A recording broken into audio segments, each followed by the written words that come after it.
બધા competitive exam માટે હું લઈને આવી છું 12 ફેબ્રુઆરી 2026ના દૈનિકના વર્તમાન પ્રવાહોના ઇમ્પોર્ટન્ટ ન્યૂઝ બરાબર.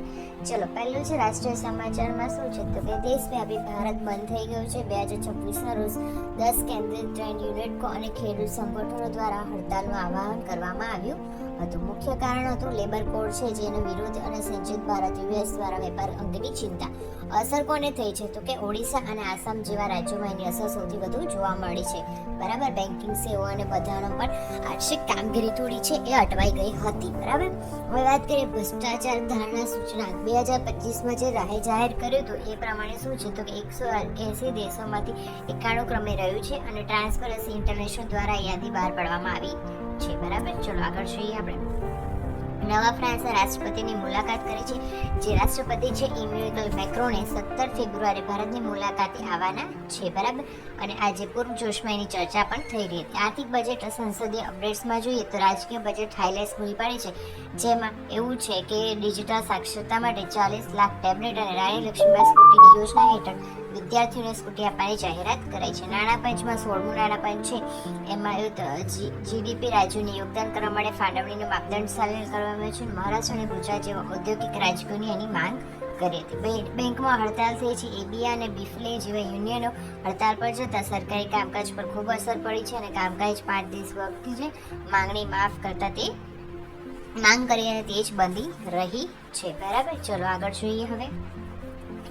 વિજ્ઞાન અને ટેકનોલોજી ખાતે એવું છે સોવેરિયન એઆઈ ક્લાઉડ, મતલબ જે સોવેરિયન એઆઈ ક્લાઉડ છે એ પ્રાથમિકતા દર્શાવે છે, જેથી ભારતીય વિદ્યાર્થીઓને ડેટા વિદેશી સર્વર પર ન જાય બરાબર. નેટવર્ક રેસિડેન્સીમાં વિશ્વનું સ્થાન આપ્યું છે, 45 સ્થાન આપ્યું છે. ફ્લાયની જે હાથી પગો છે એ નાબૂદ કરવા માટે કેન્દ્રીય મંત્રી જેપી નડ્ડાએ 2027 સુધીમાં દેશમાંથી હાથી પગો નાબૂદ કરવા માટે રાષ્ટ્રવ્યાપી અભિયાન શરૂ કર્યું છે બરાબર. ચલો હવે જોઈશું આગળના આંતરરાષ્ટ્રીય સમાચાર. બાંગ્લાદેશની ચૂંટણીમાં વિદ્યાર્થી 18 મહિનાના આંદોલન પછી લોકશાહીના ઢબે મતદાન પ્રક્રિયામાં હાથ ધરવામાં આવી છે, જેમાં તારિક રહેમાન મુખ્ય દાવેદાર તરીકે ઊભા રહ્યા હતા. ન્યૂઝ સ્ટેન્ડિંગમાં શું છે કે ફેબ્રુઆરી 2026ના સત્તાવાર રીતે સમાપ્ત થઈ ગઈ છે પરમાણુ જે સંધિ કરવાની હતી અમેરિકા અને રશિયા વચ્ચે એ બરાબર. અને વૈશ્વિક સુરક્ષાનો અત્યારે સવાલ છે એ ચિંતામાં છે. સ્પોર્ટ્સ નેશન્સ માટે વાત કરીએ ટુર્નામેન્ટમાં ચેસ પર સ્પર્ધાત્મક વૃત્તિ તરીકે સામેલ કરાયું છે, જે રિયાદમાં યોજાવાનું છે બરાબર. ચલો હવે આગળ જોઈએ આપણે. ગુજરાત વિશેષના ન્યૂઝ જોઈએ તો શિક્ષણ બેરોજગાર માટે જીપીએસસી સીસી માટે નવી તૈયારી રણનીતિઓ યોજાઈ છે, જેના માટે ઓનલાઈન પ્લેટફોર્મ પર લોકો વધારે એના પર ફોકસ કરે છે. જીડીપી યોગદાનમાં ધ્યાન રાખીએ તો કેન્દ્રીય ભંડોળમાં વધુ હિસ્સો મેળવવા માટે રજૂઆતો કરવામાં આવી છે. મહત્વના વનલાઇનર સ્પીચ જે કે માટે વાત કે પીએમ સૂરજ પોર્ટલ છે ઓપન થઈ રહ્યું છે, જેમાં જે ઉદ્યોગ સાહસિકો છે તેમને ધિરાણ પૂરું પાડવા માટે લોન્ચ કર્યું છે. અલમટ્ટી ડેમ માટે કૃષ્ણાદય પર આવેલો છે, જે હાલ આંધ્રપ્રદેશના વિવાદના કારણે ચર્ચામાં છે. આ ઇમ્પોર્ટન્ટ છે બરાબર. આગળ જોઈએ બ્રિક્સ 2026માં બ્રિક્સ સમિટનું યોજમાન કોણ છે તો કે ભારત છે. શેરપા તરીકે સુધાકર દલાલની નિમણૂક કરવામાં આવી છે. ચલો હવે જોઈશું આના રિલેટેડ આપણે 10 પ્રશ્નો બરાબર.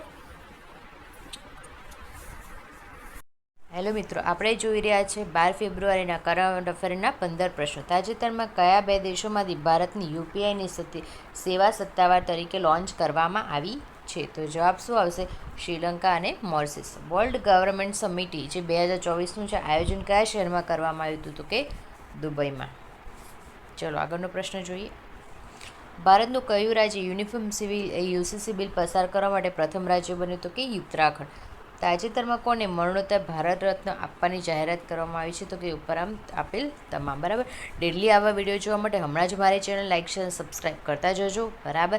અને ડેલી લોંગ વિડીયો કરંટ અફેરનો આખો ન્યૂઝનો વિડીયો મેં ઓલરેડી અપલોડ કરી દીધો છે, તો તમે એ પણ જોઈ શકો છો. અને ડેલી જીપીએસસીના લેવલના ક્વેશ્ચન્સ પણ અપલોડ થાય છે, તો એ જોવાનું ભૂલતા નહીં બરાબર. એ બધા માટે સબસ્ક્રાઈબ કરશો તો તમને નોટિફિકેશન મળતી રહેશે. આગળ જોઈએ નાસા દ્વારા લોન્ચ કરવામાં આવેલ પીએસઈ મિશનનો મુખ્ય અર્થ શું છે?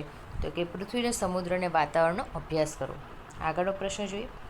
દર વર્ષે 12 ફેબ્રુઆરી ભારતમાં કયો દિવસ ઉજવવામાં આવે છે? તો કે રાષ્ટ્રીય ઉત્પાદકતા દિવસ બરાબર. ચલો આગળ પ્રશ્ન જોઈએ. તાજેતરના ટેસ્ટ ક્રિકેટમાં 500 વિકેટ ઝડપનાર બીજા ભારતીય બોલર કોણ બન્યા હતા? તો કે રવિચંદ્રન અશ્વિન. કયા રાજ્ય સરકારે તાજેતરમાં કાઝીનેમુને રાજ્યને ફળ તરીકે જાહેર કર્યું છે? તો શું આવશે? આસામને બરાબર. આગળનો પ્રશ્ન જોઈએ હવે. પીએમ સૂર્યોદય યોજના હેઠળ કેટલા ઘરોમાં સોલર પેનલ લગાવવાનું રાખ્યું છે? તો કે 1 કરોડ.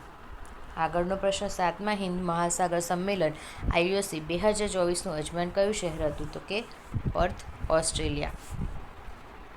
આગળનું જોઈએ. દક્ષિણ રેલવેના પ્રથમ ટ્રાન્સજેન્ડર TTE તરીકે કોની નિમણૂક થઈ છે? તો આ કોની હશે? તો કે સિંધુ ગણપતિની. બરાબર. તાજેતરમાં સમાચારમાં રહેલ સફર યોજના કયા ક્ષેત્ર હેઠળ જોડાયેલી છે? તો કે કોશી ધિરાણ સાથે. આગળ જોઈએ. તાજેતરમાં અવસાન પામેલા કેલ્વિન કિપ્ટમ કઈ રમત સાથે સંકળાયેલા હતા? તો કે મેરેથોન દોડ સાથે. ભારતનું પ્રથમ digital national museum of epigraphy કયા શહેરમાં સ્થાપવામાં આવશે? તો કે હૈદરાબાદમાં. ચલો આગળનો પ્રશ્ન જોઈએ, જે અંતિમ પ્રશ્ન છે. ફ્રિન્ચ રેટિંગ્સ મુજબ નાણાકીય વર્ષ 2024-25માં ભારતનો અંદાજિત GDP ગ્રોથ કેટલો રહેશે? તો કે 7.0. Thank you so much. મારા વિડીયોને પ્લીઝ લાઇક, શેર અને સબસ્ક્રાઈબ કરતા જજો.